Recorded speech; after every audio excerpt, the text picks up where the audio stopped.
இது சாதாரண அச்சீவ்மெண்ட்டே இல்லை. நான் துரந்தர் படத்தை பற்றி தான் பேசுகிறேன்.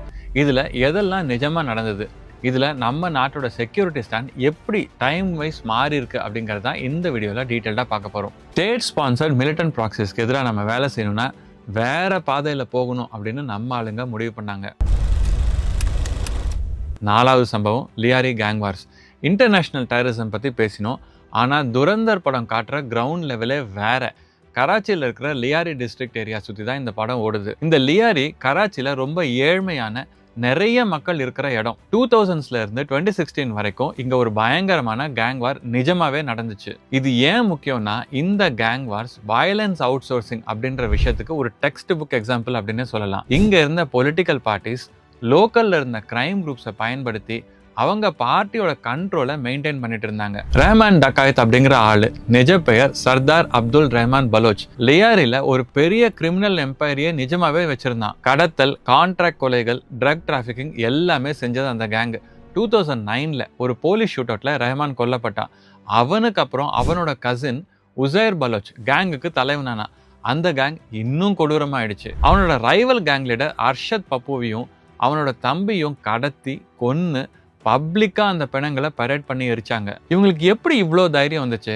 அதுக்கு காரணம் பாகிஸ்தான் பீப்புள்ஸ் பார்ட்டி, PPP அப்படிங்கிற பொலிட்டிக்கல் பார்ட்டி. இந்த PPP அவங்களோட பொலிட்டிக்கல் ரைவல்ஸ் அடக்க பீப்புள்ஸ் அமன் கமிட்டின்னு இன்னொரு சின்ன பார்ட்டியை முன்னிறுத்தி இந்த கிரிமினல் கேங்ஸ் எல்லாத்தையுமே பயன்படுத்திக்கிட்டாங்க. லியாரில் இப்படி அரசியலும் கிரிமினல் கேங்ஸும் சேர்ந்து பண்ணின அட்டூழியம் கொஞ்சம் நஞ்சம் கிடையாது. இது எல்லாத்தையும் அடக்கிறதுக்காக பாகிஸ்தான் கவர்மெண்ட் உள்ள இறக்கின ஆள் தான் SP சௌத்ரி அஸ்லம் கான். அவரை பாகிஸ்தானோட டஃபஸ்ட் காப் அப்படின்னு சொல்லுவாங்க, என்கவுண்டர் ஸ்பெஷலிஸ்ட். 2012ல கிராண்ட் லியாரி ஆபரேஷன் அப்படின்னு ஒரு சம்பவம் செஞ்சாரு அஸ்லாம் கான். லியாரியோட கிரிமினல் கேங்ஸை என்கவுண்டர்ஸ்ல கொன்னு குவிச்சு அந்த கிரிமினல் நெட்வொர்க்ஸை உடைச்சாரு. அஸ்லாம் கானை பல முறை போட்டு தள்ள இந்த கேங்ஸ் எல்லாமே ட்ரை பண்ணாங்க. 2012ல ஒரு ட்ரக் பாம்பிங்ல அவரோட வீட்டை நாசம் பண்ணி அவரோட குடும்பத்தாரை கொன்னாங்க. ஆனா அப்ப அஸ்லாம் தப்பிச்சிட்டாரு. கடைசியா ஜனவரி 2014ல தெஹ்ரிக் தாலிபான் அப்படிங்கிற ஒரு குரூப்போட சூசைட் கார் பாம்பிங்ல அஸ்ஸாம் கொல்லப்பட்டாரு. இந்த சம்பவங்கள் எல்லாமே துரந்தர் படத்திலையும் லிங்க் பண்ணியிருப்பாங்க. ஆக்சுவலா இந்தியன் இன்டெலிஜென்ஸ் ஏஜென்சிஸ் லியாரியில் இருக்கிற கிரிமினல் கேங்ஸ்குள்ள நுழைஞ்சு இன்டெலிஜென்ஸ் கேதர் பண்ணியிருக்காங்க அப்படின்னு ரொம்ப சமீபத்தில் பாகிஸ்தானி போலீஸ் ஆஃபீஸர் ஷஹீத் ஹமீத் பப்ளிக்கா ஒத்துட்டு இருக்காரு. படத்துல காட்டினது நிஜமாவே நடந்திருக்கு. 5th incident, demonetisation. இப்போ ஒரு வேற டைமென்ஷனுக்கு போவோம். இங்க ஆயுதங்கள், துப்பாக்கிகளோ பாம்புகளோ இல்லை, currency notes. 2016 November 8 prime minister Modi டிவியில் வந்து அனௌன்ஸ் பண்றாரு, இனிமே 500 ரூபாய் நோட்டும் 1000 ரூபாய் நோட்டும் செல்லாது அப்படின்னு. 15.44 lakh crores வர்த்து கரன்சி அந்த நேரத்தில் சர்க்குலேஷன்ல இருந்தால 86% ஓவர் நைட்ல செல்லாது அப்படின்னு இந்தியன் கவர்மெண்ட் சொல்லிட்டாங்க. இந்த டெசிஷன் பத்தி இன்னும் டிபேட்ஸ் ஓடிட்டு இருக்கு. பல இன்ஃபார்மல் செக்டர்ஸ், விவசாயம், சின்ன பிசினஸ்னு ஏகப்பட்ட பேருக்கு பெரிய அடி அந்த நேரத்தில். RBI 2016-17ல புது நோட்ஸை பிரிண்ட் பண்றதுக்கு மட்டும் கிட்டத்தட்ட 8000 கோடி ரூபாய் செலவு பண்ணுச்சு. அதுக்கே நிறைய கிரிட்டிசிசம் வந்துச்சு. ஆனா இதுல ஒரு நேஷனல் செக்யூரிட்டி ஆங்கிளும் இருந்திருக்கு. அது நிறைய பேருக்கு தெரியவே தெரியாது. துரந்தர் படத்துல பாகிஸ்தான் பல ஆயிரம் கோடி ரூபாய்க்கு கள்ள நோட்டுகளை இந்தியாக்குள்ள இறக்க ட்ரை பண்ணப்பதான் இந்தியன் கவர்மெண்ட் டிமானிட்டைசேஷன் செஞ்சதா காட்டியிருப்பாங்க. இதுக்கு ஒரு ஆக்சுவல் பேசிஸ் இருக்கு. ஒரு இன்டர்நேஷனல் அமைப்பு FATF, financial action task force, Pakistan ஆதரவோட பல கிரிமினல் கேங்ஸ் நம்ம நாட்டுக்குள்ள ஹை குவாலிட்டி கள்ள நோட்டுகளை கொண்டு வந்திருக்காங்க அப்படின்றது கிளியரா டாக்குமெண்ட் பண்ணியிருக்கு. இந்த FICN, fake Indian currency notes, அதாவது கள்ள நோட்டு நம்ம ஊர்ல இருக்கிற திருட்டு கும்பல்களுக்கும் தீவிரவாத இயக்கங்களுக்கும் ஃபண்ட் பண்ணிச்சு. இதை வச்சுதான் இந்தியாவில் பாகிஸ்தான் ஸ்லீப்பர் செல்ஸையும் மெயின்டைன் பண்ணிட்டு இருந்தாங்க. பல டெரரிஸ்ட் வேலைகளுக்கு இதை வச்சுதான் ஃபைனான்ஸும் பண்ணாங்க. இது ஒரு சொபிஸ்டிகேட்டட் எக்கனாமிக் அட்டாக். டிமானிட்டைசேஷன் இந்த மொத்த பொருளாதார சதியையும் ஒரே அடியில் நியூட்ரலைஸ் பண்ணிச்சு. டிமானிட்டைசேஷனுக்கு அப்புறம் ஜம்மு அண்ட் காஷ்மீர்ல பல சென்சிட்டிவான இடங்கள்ல நிறைய 500-1000 ரூபாய் நோட்டு, கள்ள நோட்டு கிடைச்சது. ஆனால் அதை யாராலுமே பயன்படுத்த முடியல. ஸோ பாகிஸ்தான் நம்மளை ஆயுதங்கள் மட்டும் வச்சு தாக்கல, பொருளாதாரத்தையும் அட்டாக் பண்ணியிருக்காங்க. 6th incident, Atiq Ahmed assassination. 2023 Uttar Pradesh. Atiq Ahmed அப்படிங்கிறவர் ஒரு கேங்ஸ்டர் டர்ன்ட் பொலிட்டிஷியன். 5 முறை MLA ஆனவர், ஒரு முறை MP கூட ஆயிருக்காரு. இவர் மேலே கடத்தல், கொலை, நிலப்பறிப்புன்னு 100க்கும் மேலே கிரிமினல் கேசஸ் இருந்தது. ஆனால் அந்த ஆளை யாராலையுமே டச் பண்ண முடியல. 2005ல் ஆத்திக் அஹ்மதோட தம்பி அஷ்ரஃபை எலெக்ஷன்ஸ்ல ஜெயிச்சு ராஜுபால் அப்படிங்கிற பகுஜன் சமாஜ் பார்ட்டி பொலிட்டிஷியனை அவரோட ஆளுங்க பட்ட பகல்ல கொன்னாங்க. இதெல்லாம் தாண்டி அவருக்கு ISI லிங்க்ஸ் இருக்கு, கள்ள நோட்டுகளோட தொடர்பு இருக்குன்னு தெரிஞ்ச அப்புறமும் பல வருஷத்துக்கு இந்த ஆத்திக் அகமதை யாராலையுமே தொட முடியல. 2023ல சுச்சுவேஷன் மாறிச்சு. ராஜு பால் மர்டர் கேஸோட பிரைம் விட்னஸ் உமேஷ் பால்ல ஆத்திக்கோட ஆளுங்க கடத்தி கொன்னாங்க. யூபி கவர்மெண்ட் இமீடியட்டா ஆக்ஷன்ல இறங்கிச்சு. ஏப்ரல் 2023ல நடந்த ஒரு ரெய்டில் ஆத்திக்கோட மகன் Asad UP special task force என்கவுண்டரில் கொல்லப்பட்டான்.